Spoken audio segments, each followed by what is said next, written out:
Hello दोस्तों, ऐसी ही मज़ेदार वीडियो सुनने के लिए मेरी वीडियो को लाइक करें, शेयर करें और मेरे चैनल को सब्सक्राइब करें।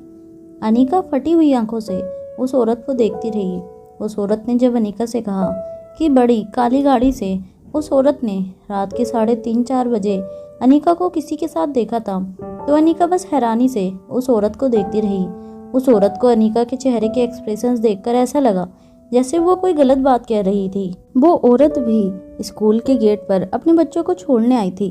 जिस स्कूल में अलेक्जेंडर और आर्यन पढ़ाई करते थे, उस स्कूल में काफ़ी ऐसे बच्चे आते थे जो वीवीआईपी के बच्चे होते थे और जिन्हें सिक्योरिटी की सख्त ज़रूरत होती थी। स्कूल के गेट के अंदर और बाहर काफ़ी ज़्यादा सिक्योरिटी का पहरा था। अनीका की आंखों को देखकर उस औरत को ऐसा लगने लगा जैसे अनीका उन्हें पहचान नहीं पा रही थी। अपनी पहचान बताते हुए उस औरत ने अनीका से कहा, क्या हुआ अनीका, तुम मुझे पहचान नहीं पा रही हो? मैं मिसेस जुनेजा। क्या तुम्हें याद नहीं, मेरी सास का लाइफ केयर हॉस्पिटल में जब ऑपरेशन हो रहा था तब सारे डॉक्टर्स ने ये कह दिया था कि मेरी सास का बचना नामुमकिन है, मगर उस वक्त मेरी सास की सारी रिपोर्ट्स पढ़ने के बाद तुम्ही ने मेरी सास की सर्जरी की थी और उनकी जान बचाई थी। अनीका बस हैरानी से उस औरत का चेहरा देखती रही और उस औरत को ये देखकर ताज्जुब हो रहा था कि अभी कुछ ही महीनों पहले अनीका ने जब उसकी सास की जान बचाई थी, तो उसके बाद कई बार अपनी सास के रूटीन चेकअप के लिए वो अपनी सास के साथ अनीका को मिली थी और अनीका का स्वभाव उस वक्त काफ़ी मिलनसार था। उन दोनों के बीच काफ़ी अच्छी जान पहचान हुई थी, मगर कुछ ही महीनों बाद अनीका को देखकर ऐसा लग रहा था जैसे अनीका उस औरत का चेहरा नहीं पहचान रही थी। मिसेस जुनेजा भी ऊंचे खानदान की औरतों में से एक थी। वो अच्छी तरह से जानती थी कि कई बार एक पति पत्नी के रिलेशनशिप में ऐसा भी होता है कि सब कुछ ठीक होने के बावजूद कोई एक रिलेशनशिप से बाहर निकलने की कोशिश करता है और किसी और के साथ संबंध बना लेता है। ऊंचे खानदान के मॉडर्न कपल्स में यह बात आम थी और इसलिए शायद मिस जुनेजा को ऐसा लगा कि हो सकता है कि उन्होंने अनीका की किसी दुखती नस पर पैर रख दिया था और ऐसा कोई सवाल पूछ लिया था जिसका जवाब देना अनीका के लिए काफ़ी ऑकवर्ड था। वहाँ अनीका ने यह बात बिल्कुल नहीं जानती थी कि मिसेस जुनेजा कौन सी काली गाड़ी की बात कर रही थी और रात को 3:30 बजे मिसेस जुनेजा ने अनीका को किसके साथ देखा था। अनीका जब से होश में आई थी, अनीका सिर्फ रोहित और अपने परिवार वालों के साथ रहती थी। होश में आने से पहले अनीका के साथ क्या हुआ था, वो किसके साथ मारवा हाउस तक पहुंची थी, ये सारी बातें अनीका अतीत के साथ भुला चुकी थी। वहाँ मिसेस जुनेजा को अपने सवाल पर काफ़ी ज़्यादा शर्मिंदगी महसूस हो रही थी, इसलिए मिसेस जुनेजा ने अनीका के कंधे पर हाथ रखकर कहा, आई एम सॉरी अनीका, अगर मैंने कोई ऐसा सवाल पूछ लिया हो जो मुझे नहीं पूछना चाहिए था तो I am really very sorry, please don't mind मी। अनीका अभी भी काफ़ी हैरानी से मिसेस जुनेजा की ओर देख रही थी। मिसेस जुनेजा ने अनीका की आंखों में हैरानी पड़ते हुए कहा, देखो अनीका, मैं तुमसे माफ़ी मांग चुकी हूँ और मैं तुमसे वादा करती हूँ कि ये बात मैं कभी किसी से नहीं बताऊंगी। मिसेस जुनेजा अच्छी तरह से जानती थी कि अनीका किस तरह की लड़की थी। अनीका के स्वभाव के बारे में न सिर्फ मिसेस जुनेजा ने सुन रखा था बल्कि उन्होंने खुद महसूस किया था, मगर आज अनीका की आंखों में अपने लिए अनजानापन देखकर उनकी समझ में नहीं आ रहा था कि अनीका उन्हें पहचानने से क्यों इनकार कर रही थी, जबकि कुछ ही महीनों पहले तक अनीका उनके साथ काफ़ी अच्छी तरह से बातचीत करती थी। मिसेस जुनेजा को अनीका के साथ बात करते हुए देखकर अचानक रोहित के कुछ बॉडीगार्ड्स अनीका के पास आए और मिसेस जुनेजा को इशारे से दूर रहने को कहते हुए अपने हाथ में कुछ पिस्टल लेकर आगे आए। अनीका के बॉडीगार्ड्स को इस तरह आते हुए देखकर मिसेस जुनेजा हैरान हो गई और वो घबराकर पीछे हटने लगी। तभी रोहित के एक सीनियर बॉडीगार्ड ने मिसेस जुनेजा के पास आकर कहा, देखिए मिसेस जुनेजा, इस वक्त मैडम की तबीयत कुछ ठीक नहीं है, आप मेहरबानी करके उनके साथ बाद में बात कीजिए। अनीका की याददाश्त चली गई है। ये बात अभी कई लोगों तक नहीं पहुंची थी और मिसेस जुनेजा उन लोगों में से थी जो ज़्यादा किटी पार्टीज और गॉसिप्स में यकीन नहीं रखती थी, इसलिए शायद अब तक यह बात मिसेस जुनेजा तक नहीं पहुंची थी कि अनीका के साथ क्या क्या हुआ था। अनीका मन ही मन ये सोच रही थी कि मिसेस जुनेजा कौन सी काली गाड़ी से उतरने की बात कर रही थी। मिसेस जुनेजा ने जो बात कही थी वो अनीका के अलावा और किसी ने नहीं सुनी थी। हैरान मिसेस जुनेजा वहाँ से अपना सर झुकाकर चली गई। उनकी समझ में नहीं आ रहा था कि भले ही अनीका की तबीयत ठीक नहीं थी, मगर वो उन्हें पहचानने से क्यों इनकार कर रही थी। मिसेस जुनेजा भले ही दिल की बड़ी साफ थी, मगर ऊंचे खानदानों से ताल्लुक़ रखने के कारण उन्हें भी यह गवारा नहीं था कि कोई उनके साथ इस तरह से अनदेखा करे। इसलिए मिसेस जुनेजा चुपचाप अपना सर झुकाकर वहां से चली गई। मिसेस जुनेजा के जाने के बाद रोहित के एक सीनियर सिक्योरिटी गार्ड ने अनिका के पास आकर कहा, मैडम आप फिक्र मत कीजिए, मगर आपके साथ ऐसे हादसे बड़े आम हैं। कई लोग आपसे और मानवा खानदान से जुड़ने के लिए आपसे दोस्ती बढ़ाना चाहते हैं और इसलिए आए दिन कोई ना कोई बहाना ढूंढकर आपसे बातें करने लगते हैं। कभी बच्चों की दोस्ती तो कभी एक ही तरीके के शौक की बात करके ये लोग दरअसल रोहित मारवा या डॉक्टर अमृता से अपना काम निकलवाना चाहते हैं। उस गार्ड की बात सुनकर अनिका के चेहरे की हैरानी और भी ज़्यादा बढ़ गई। अनिका के चेहरे पर हैरानी देखकर उस गार्ड ने मुस्कुराकर कहा, मैडम कभी कभी तो मैं सोचता हूँ कि आपके साथ जो हुआ वो सचमुच बुरा हुआ है या अच्छा। जिस दुनिया को आप भूल चुकी हैं, क्या उसे फिर से याद करके आपको कोई फ़ायदा होगा या नुकसान, यह भी मैं बता नहीं सकता। मगर मैडम अपनी ज़िंदगी के इतने एक्सपीरियंस के बाद इतना ज़रूर कह सकता हूँ कि दुनिया और इस दुनिया के लोग बड़े अजीब हैं। मतलब कि इस दुनिया को याद करने का भी क्या फ़ायदा। सिक्योरिटी गार्ड की इस बात को सुनकर उसके साथी ने उसकी पीठ थपथपाते हुए कहा, वाह भाई वाह, अंदर बच्चों को प्रोफेसर पढ़ा रहे हैं और यहाँ तुम लेक्चर देने लगे। चलो अब मैडम को घर वापस ले जाना है। इसके बाद अनिका सिक्योरिटी गार्ड्स के साथ वापस अपनी कार की ओर अपने कदम आगे बढ़ाने लगी। मगर मन ही मन अनिका बेचैन थी। उसके दिमाग में अब भी कई सवाल घूम रहे थे। अनिका ने जब कार में बैठने से पहले पीछे मुड़कर देखा तो मिसेस जुनेजा अपनी कार के पास खड़ी थी। मिसेस जुनेजा अनिका को अभी भी हैरानी से देख रही थी। मिसेस जुनेजा की आंखों में देखकर ऐसा लग रहा था जैसे अनिका के रिएक्शन का उनके दिल पर काफ़ी गहरा असर हुआ था। जैसे ही अनिका की नज़र मिसेस जुनेजा की नज़रों से टकराई, मिसेस जुनेजा कार में बैठकर वहां से चली गई। रिया, आर्यन और अलेक्जेंडर के स्कूल से कुछ ही दूरी पर पिंकी का स्कूल सनशाइन इंटरनेशनल था। सनशाइन इंटरनेशनल के गेट पर नंदिनी यश और पिंकी को लेकर आई थी। पिंकी ने कई दिनों बाद स्कूल जाना शुरू किया था। आकाश की मौत की खबर ऊंचे खानदानों के सभी लोगों में आग की तरह फैल गई थी। पिंकी को स्कूल में देखकर गेट पर खड़े बाकी बच्चों के पेरेंट्स काफ़ी सिंपैथी से पिंकी की ओर देखने लगे। यश और पिंकी को स्कूल के गेट पर छोड़ने के बाद नंदिनी उन दोनों को स्कूल बिल्डिंग के अंदर जाता हुआ देखती रही। नंदिनी खुद पिंकी को इस तरह नया जीवन शुरू करते हुए देखकर काफ़ी इमोशनल थी। वो अब अच्छी तरह से जानती थी कि पिछली बार जो पिंकी स्कूल आई थी और अब जिस पिंकी ने स्कूल जाना शुरू किया था, उन दोनों बच्चों की मानसिकता के बीच जमीन आसमान का अंतर था। पिंकी ज़्यादा किसी के साथ मिलती जुलती नहीं थी। स्कूल में भी उसके कोई ज़्यादा दोस्त नहीं थे। बस नंदिनी को अंदर ही अंदर एक ही बात खाई जा रही थी कि पिंकी किस तरह से इतने बड़े इमोशनल ट्रॉमा को संभालेगी। गेट पर खड़ी नंदिनी ये सब कुछ बातें अभी सोच ही रही थी कि अचानक उसके कानों पर अपने बच्चों को छोड़ने आई कुछ औरतों की बातें पड़ी। कुछ औरतें आपस में ही डिस्कशन करते हुए एक दूसरे से कह रही थी, बेचारी बच्ची अपने पापा से बहुत प्यार करती थी। मैंने तो सुना है कि पिंकी जब तक 6 साल की थी तब तक अकेले आकाश ने ही उसे पाला पोसा था। ऐसे में माँ से ज़्यादा पापा के साथ एक बच्चे का लगाव होना तो जायज़ है। तभी एक दूसरी औरत ने इस बात का जवाब देते हुए कहा, और वैसे भी ये तो हम सब अच्छी तरह से जानते हैं कि एक बेटी किसी भी हालत में अपने बाप से ही ज़्यादा क्लोज होती है। तभी उम्र में थोड़ी बड़ी औरत ने उन दोनों औरतों से कहा, भाई देखिए, मैं तो बहुत मॉडर्न विचार रखती हूँ। हमारे ऊंचे खानदान में कई खानदान ऐसे भी होते हैं जो कहते तो हैं कि हम बड़े मॉडर्न हैं, मगर असल में इनकी सोच बड़ी घिसी पिटी और पुराने ज़माने की होती है।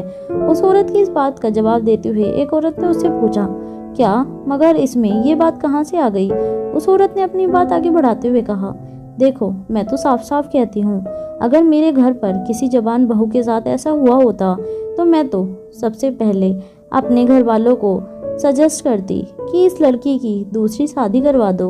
उस औरत की बात सुनकर बाकी सारी औरतें हैरान होकर एक दूसरे को देखने लगी। वैसे उस औरत की बात में कोई बुराई नहीं थी, मगर सभी औरतें ये जानती थी कि आकाश और श्रेया एक दूसरे से बहुत प्यार करते थे और गुलेरिया ग्रुप ऑफ इंडस्ट्रीज़ का अगर कोई असली वारिस था तो वो थी पिंकी और श्रेया के पेट में पल रहा आकाश का बच्चा। लेकिन अगर श्रेया की शादी किसी और के साथ कर दी जाती है तो फिर गुलेरिया ग्रुप ऑफ इंडस्ट्रीज़ का फ्यूचर भी काफ़ी ज़्यादा मुश्किलों में पड़ सकता था। सारी औरतों को चुप देखकर जिस औरत ने ये सजेशन दिया था उसने कहा, तुम सब लोग खामोश हो गई हो ना। यही चीज़ प्रूव करती है कि आज भी हमारा समाज पुरानी बातों से ऊपर नहीं आया है। आज भी लोगों के दिलों में पुरानी दकियानूसी बातें चलती रहती हैं। अरे कम ऑन, हम सब पढ़ी लिखी औरतें हैं, ऊंची ऊंची फैशन करती हैं, देश विदेश घूमने जाया करती हैं, इतने पढ़े लिखे लोगों के साथ उठते हैं बैठते हैं, मगर जब सवाल हमारे घर की औरतों का आता है तो आज भी हम सब चुप्पी साधे बैठे रहते हैं। खैर, मुझे क्या, गुलेरिया परिवार जाने और श्रेया का भविष्य जाने। Really feel sorry for her. मुझे सचमुच श्रेया और पिंकी के लिए काफ़ी हमदर्दी है। उस औरत की बातें गेट पर खड़ी नंदिनी अच्छी तरह से सुन पा रही थी। उस औरत की बात ने नंदिनी को पूरी तरह से हिलाकर रख दिया था। नंदिनी को पहले तो अपने कानों पर यकीन ही नहीं हुआ, पर धीरे धीरे उसे उन औरतों की बातें समझ में आने लगी। इतने दिनों से घर में जो टेंशन चल रही थी और नंदिनी जिस स्टेट ऑफ माइंड में थी, नंदिनी ने कभी इस एंगल से श्रेया की ज़िंदगी के बारे में सोचा भी नहीं था। मगर उस औरत की बात ने कहीं ना कहीं नंदिनी के दिमाग में एक ऐसा बीज बो दिया था, मगर नंदिनी की समझ में नहीं आ रहा था कि वो खुद इस बात से सहमत भी थी या नहीं। मगर कहीं ना कहीं मन ही मन नंदिनी ने भी ये फैसला कर लिया था कि वो आज नहीं तो कल जरूर करण से इस बारे में बात करेगी।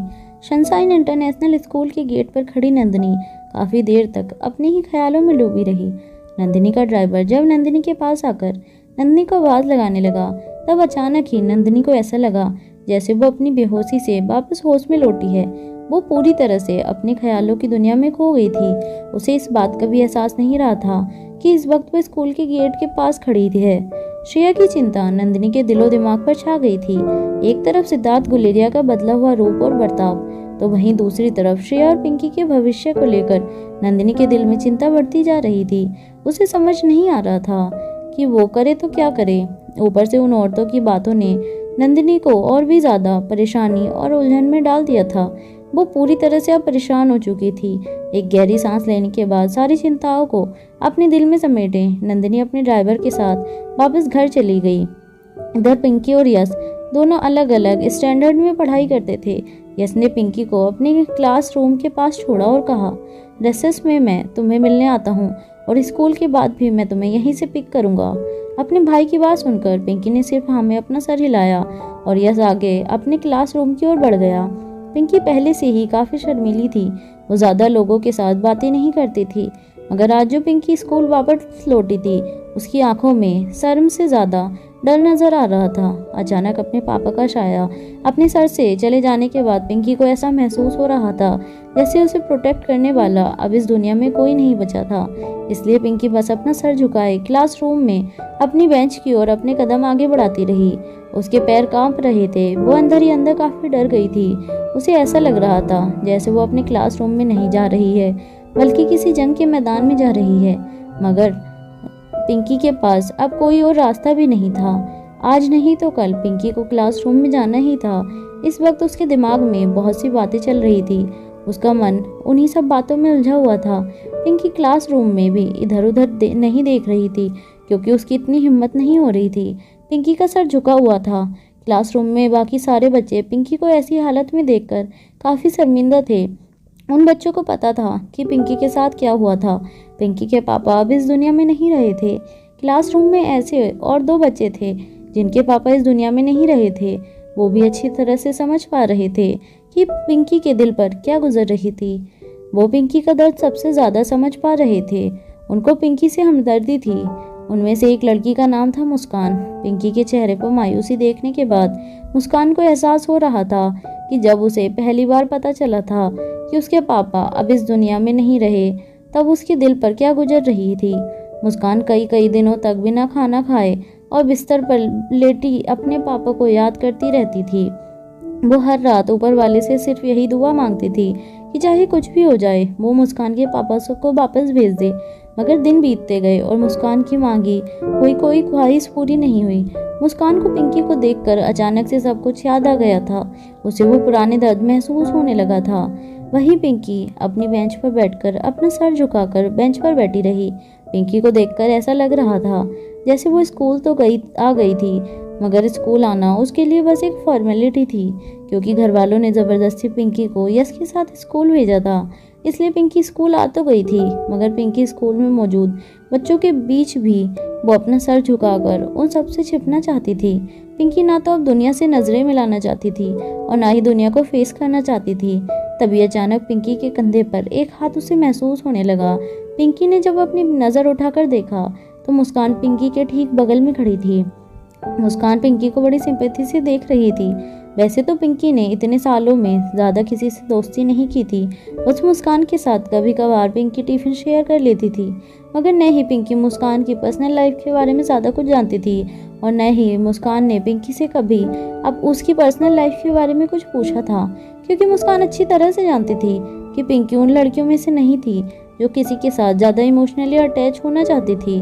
पिंकी हमेशा अपनी ही दुनिया में खोई रहती थी। पिंकी पढ़ाई में न तो ज़्यादा ब्रिलियंट थी और ना ही ज़्यादा वीक थी। पिंकी को डांस में दिलचस्पी थी, जो पिंकी की मम्मा श्रेया उसे घर पर सिखाया करती थी। पिंकी के लिए उसकी मम्मी और पापा ही उसकी ज़िंदगी थे। पिंकी स्कूल आती, स्कूल अटेंड करती, अपना होमवर्क टाइम पर कर लेती और बाकी टाइम अपने मम्मा और पापा के साथ बड़ी खुशी से और प्यार से बिताती। मगर अब सब कुछ बदल गया था। पिंकी के पास ना तो अब घर जाने का कोई मोटिव था और न ही घर से स्कूल आने का।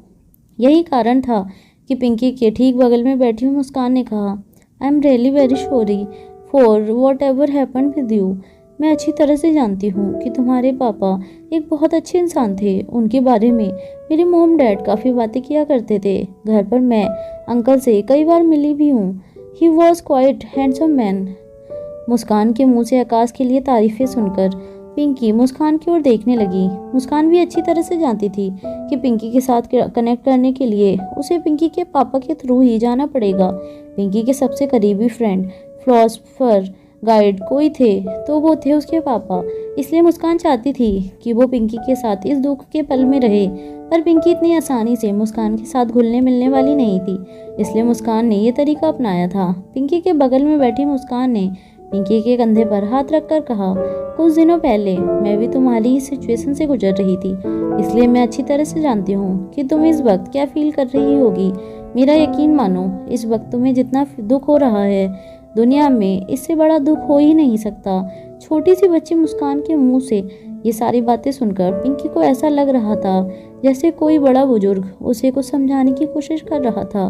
मुस्कान ने अपनी बात आगे बढ़ाते हुए पिंकी से कहा, मैं यहाँ तुम्हें कंसोल करने नहीं आई हूँ, क्योंकि मैं जानती हूँ कि चाहे कोई कितना भी दिलासा दे ले, दुनिया में ऐसी कोई चीज़ ही नहीं बनी जो इतने बड़े नुकसान की भरपाई कर पाए।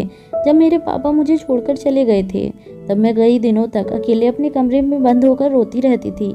आसमान में तारों की ओर देखकर बस ऊपर वाले से गुस्से में कहती रहती थी कि आखिर मेरे साथ उन्होंने ऐसा क्यों किया। मेरे पापा को मुझसे छीन कर उन्होंने बहुत बड़ी गलती की थी।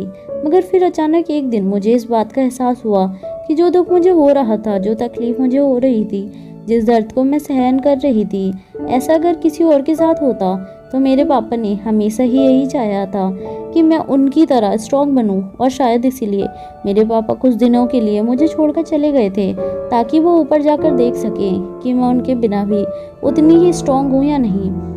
मुस्कान की बातें सुनकर पिंकी को एहसास भी नहीं हुआ कि कब उसकी आंखों से आंसू बहने लगे थे। पिंकी भी यह बात अच्छी तरह से जानती थी कि उसके पापा आकाश भी हमेशा यही चाहते थे कि पिंकी भी बाकी बच्चों की तरह स्ट्रॉन्ग बने, न सिर्फ शारीरिक तौर पर बल्कि मेंटल तौर पर भी। मगर पिंकी को इस बात का कभी ना एहसास हुआ और न ही कभी उसे ज़रूरत महसूस हुई। पिंकी अपने माँ बाप के साथ बहुत खुश भी थी, मगर मन ही मन पिंकी भी अच्छी तरह से जानती थी कि आकाश ने हमेशा से चाहा था कि पिंकी भी रिया, आर्यन और अलेक्जेंडर की तरह दुनिया से लड़ना सीखे, बाकी लोगों के साथ आंखों से आंखें मिलाकर बात कर सके। मगर पिंकी का स्वभाव उन तीनों से बिल्कुल अलग था, जिस तरह श्रेया का स्वभाव अनिका से बिल्कुल अलग था। जब भी आकाश पिंकी से कहता था कि पिंकी को लोगों के साथ आंखों में आंखें डालकर बात करना चाहिए, तब हमेशा श्रेया पिंकी की साइड लेकर ये कहती थी कि पिंकी अभी छोटी है और काफ़ी संस्कारी बच्ची है, बड़ों का आदर करना जानती है। इस बात पर आकाश भी अपनी लाडली बेटी को प्यार करने लगता था। मगर पिंकी भी ये बात अच्छी तरह से जानती थी कि उसके पापा हमेशा उसके साथ हैं। हालांकि आकाश ने कभी पिंकी को किसी बात के लिए फोर्स नहीं किया था, मगर मन ही मन आकाश भी चाहता था कि किसी दिन पिंकी रिया और बाकी बच्चों की तरह खुलकर जीने लगे, लोगों के साथ खुलकर बातें करे। पिंकी के साथ बचपन में जो कुछ भी हुआ था वह हमेशा हमेशा के लिए भुलाकर पिंकी अपने आने वाली जिंदगी में अपनी उम्र के बच्चों के साथ कदम से कदम मिलाकर चले। गहरी सोच में डूबी हुई पिंकी के कानों पर फिर से मुस्कान की आवाज़ पड़ी। मुस्कान ने पिंकी से कहा, जब मेरे दिमाग में ये बात आई कि मेरे पापा हमेशा से यही चाहते थे कि मैं स्ट्रांग बनूं और दुनिया से लड़ना सीख लूं, तब मैंने अपने कमरे के दरवाजे खोल दिए। मैंने दुनिया से लड़ना सीख लिया। मैं वापस स्कूल आई, मैं सबसे बातें करने लगी। मैंने एग्ज़ाम में काफ़ी मेहनत करके अब अच्छे नंबर लाए, क्योंकि कहीं ना कहीं मुझे लगता था कि जिस दिन मेरे पापा को इस बात का एहसास हो जाएगा कि मैं अब बिल्कुल इंडिपेंडेंट और स्ट्रांग हो गई हूँ, उस दिन वो लौट आएंगे। इतना कहने के बाद मुस्कान ने आगे बताना शुरू किया।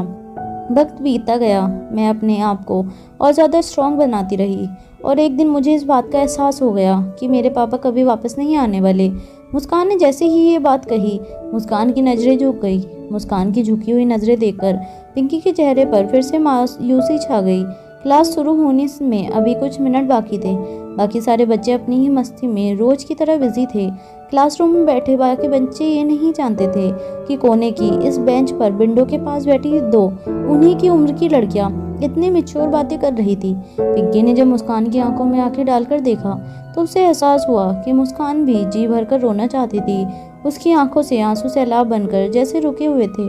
मगर अब इतने वक्त के बाद मुस्कान ने अपने आप पर कंट्रोल पाना सीख लिया था। अपनी आंखों की नमी को आंसू बनने से रोकते हुए मुस्कान ने अपनी जेब से एक छोटा सा रुमाल निकाला। अपनी आंखों के कोनों पर रुमाल दबाते हुए पिंकी की ओर देखकर फिर से मुस्कुराने लगी। फिर मुस्कान ने पिंकी की एक ऐसी बात कही जिसे सुनकर पिंकी के होश उड़ गए। मुस्कुराती हुई मुस्कान ने पिंकी के कंधे पर हाथ रखते हुए कहा, और फिर एक दिन वही हुआ जिसका मुझे इंतज़ार था। मेरी ज़िंदगी में एक ऐसा चमत्कार हुआ जिसने मेरी पूरी दुनिया पलट कर रख दी। ये सुनते ही पिंकी की आंखें बड़ी हो गई। उसके चेहरे पर एक्साइटमेंट दिखने लगी थी। पिंकी जानना चाहती थी कि ऐसा क्या हुआ था मुस्कान के साथ, जो आज तो इतनी खुश नजर आ रही थी। मुस्कान के चेहरे पर मुस्कुराहट फिर से लौट आई थी। मुस्कान ने पिंकी के बिल्कुल पास जाकर पिंकी के कानों में धीरे से कहा, फिर एक दिन मेरे पापा लौट आए। पिंकी मुस्कान की ये बात सुनकर पिंकी बड़ी बड़ी आंखों से मुस्कान की ओर देखने लगी। उसे अपने कानों पर यकीन नहीं हुआ। वो और भी ज्यादा बेसब्र हो गई।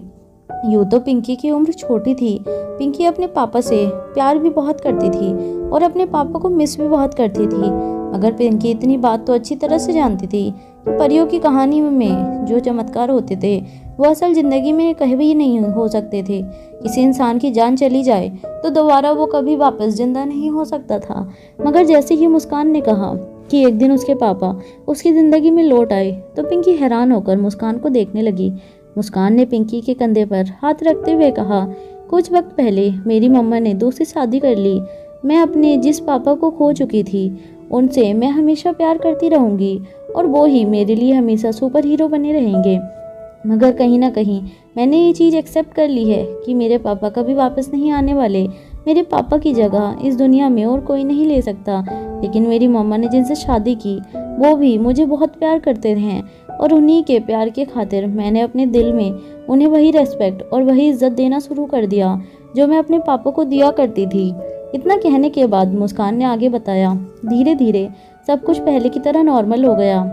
अब मैं, मेरी मम्मा और पापा सब हंसी खुशी रहते हैं। आज भी जब मुझे अपने पापा की याद आती है तो दिल में बहुत तकलीफ होती है। मगर जब मैं मेरे नए पापा को देखती हूँ और मुझे देखकर उनके चेहरे पर जो मुस्कान आती है वो देखती हूँ, तब मुझे एहसास होता है कि अगर मैंने मेरे नए पापा को पहले पापा की तरह प्यार नहीं दिया तो हो सकता है कि मैं कहीं ना कहीं उनके साथ कुछ गलत कर रही हूँ। मुस्कान की बातें सुनने के बाद पिंकी की आंखें फिर से भारी हो गई।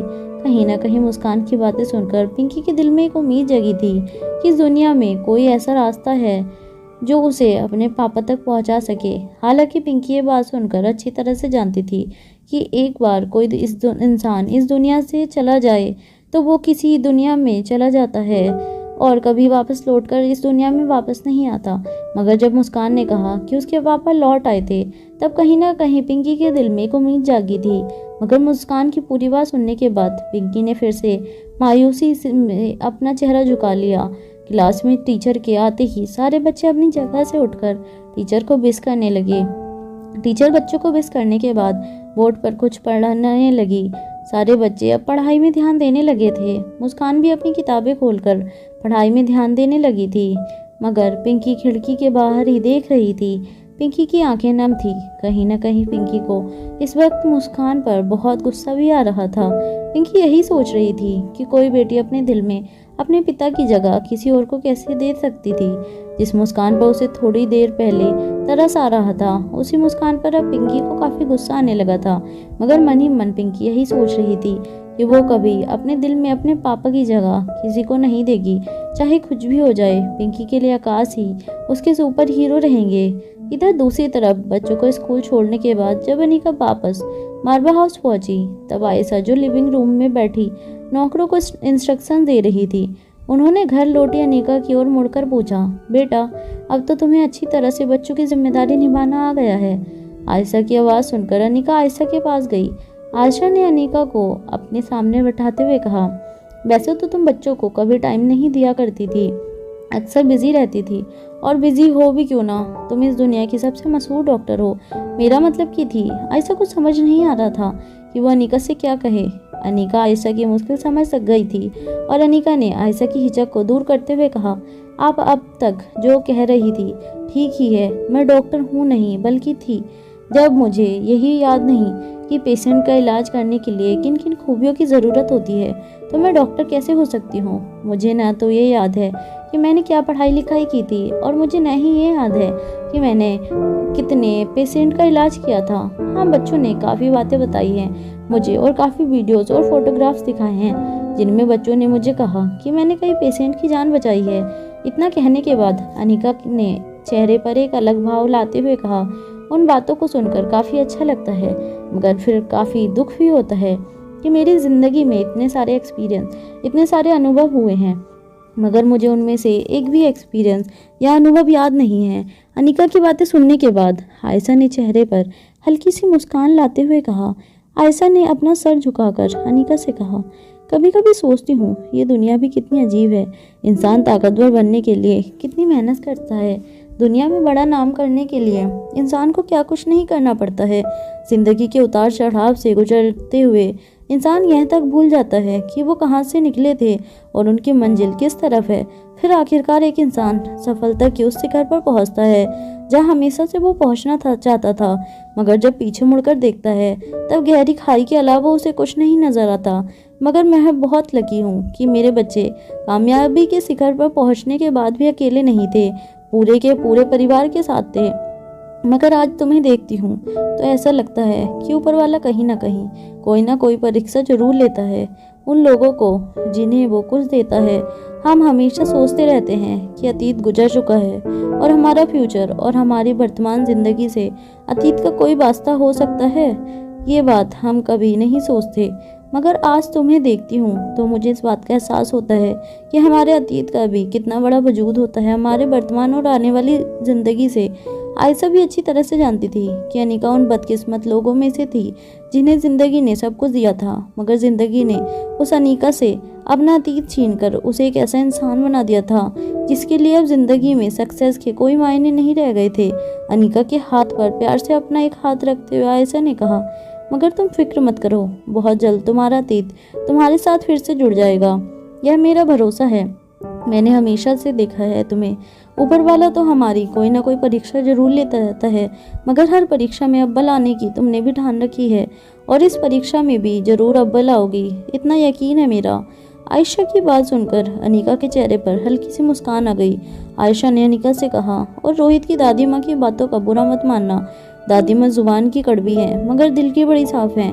वो बस यही चाहती हैं कि उनके बाद मैं इस खानदान की जिम्मेदारियाँ अपने कंधे पर उठाऊं, और जब तक मैं जिंदा हूँ तुम्हें भी इतना काबिल बना दूं कि आने वाले वक्त में तुम परिवार की जिम्मेदारियाँ उसी तरह से निभा सको जिस तरह से आज तक वो निभाती आई हैं।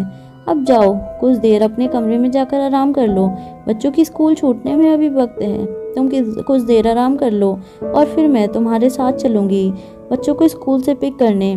आयशा की बात सुनने के बाद अनिका आयशा की ओर देखकर धीरे से मुस्कुराई और अपनी जगह से खड़े होकर अपने कमरे की ओर जाने लगी। अब तक अनीका को मारवा हाउस की ज्योग्राफी अच्छी तरह से पता चल गई थी। किसका कमरा कहाँ है और किस तरह उसे अपने बेडरूम तक पहुंचना है, ये सब कुछ अनीका को याद हो चुका था। जैसे ही अपने कमरे की ओर जाने के लिए अनीका अपनी जगह से उठी, तब आयशा ने कहा, देखो अभी कुछ दिनों तक तुम्हारा खाना मैं तुम्हारे कमरे में भिजवा दिया करूँगी। वो क्या है ना कि जॉइंट फैमिली में रहने के जितने फ़ायदे हैं उतने ज़्यादा नुकसान भी है। यहाँ कई लोग ऐसे हैं जो तुम्हें हर कदम पर सपोर्ट करेंगे, मगर कुछ लोग ऐसे भी हैं जो तुम्हारी ऐसी ही परिस्थिति में भी अपने लिए एंटरटेनमेंट का कोई ना कोई जरिया ढूंढ कर निकालेंगे। इसलिए जब तक तुम घर के सभी लोगों के साथ बिल्कुल कंफर्टेबल नहीं हो जाती और सभी लोगों की अच्छी तरह से पहचान नहीं हो जाती, मैं तुम्हारा खाना तुम्हारे कमरे में ही भिजवा दिया करूँगी। आयशा की बात सुनने के बाद अनीका अपने कमरे में चली गई।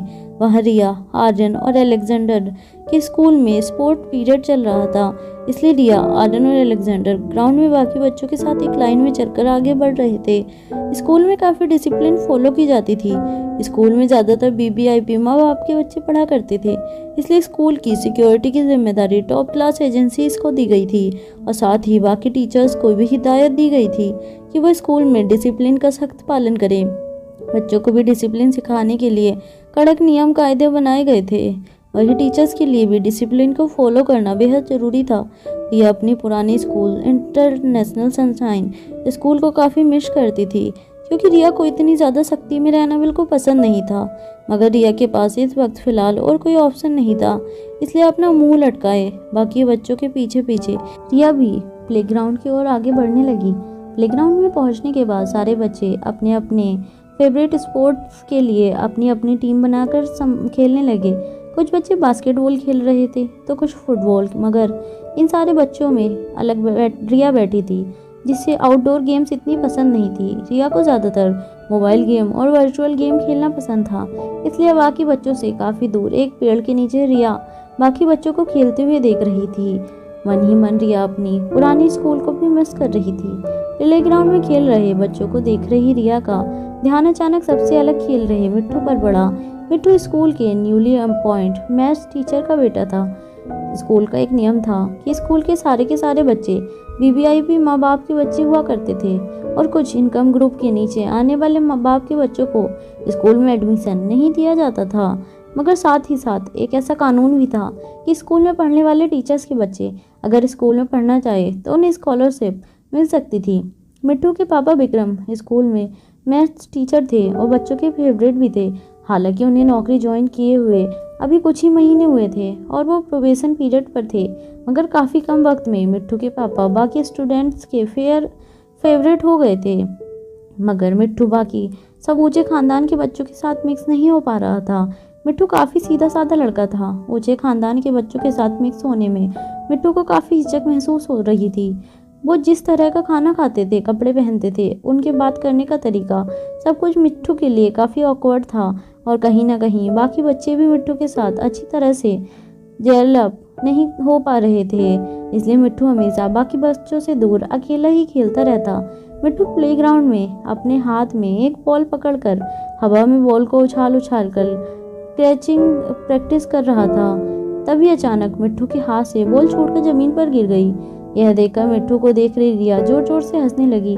इस बार मिट्टू ने बॉल अपने हाथ में पकड़ा और बहुत जोर से आसमान की ओर फेंका, मगर इस बार बॉल सीधे रिया के चेहरे पर जाकर लगा। बॉल रिया को इतनी जोर से लगा था कि रिया चक्कर खाकर जमीन पर गिर पड़ी। पूरे प्लेग्राउंड में जब बच्चों ने देखा कि रिया चक्कर खाकर जमीन पर गिर गई थी तो सारे बच्चे हैरान होकर रिया की ओर दौड़ने लगे।